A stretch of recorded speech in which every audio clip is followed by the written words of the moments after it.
გაგვეზღვია ყველაფერს ესროლე რაც მოძრაობს. წამოდის კელო.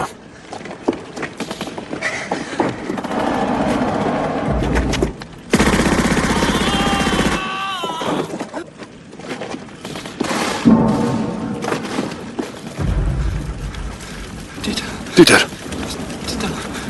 Dieter.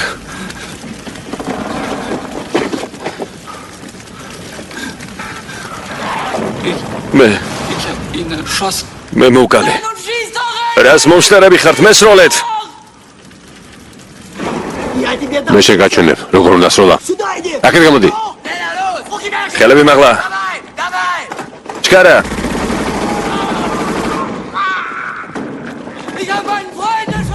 ჩემი მეგობარი მოვკალე. მოვკალე. გესმით მოვკალე. სიცოცხლის ღირსი არ ვარ. მერე რა, მოკეტე. გონს მოდი დამშვიდდი. დამშვიდი მეთქი. მეც ასე დამემართა წინა ბრძოლაში, ხდება ხოლმე. მის ადგილას რუსი რომ ყოფილიყო მოგკლავდა.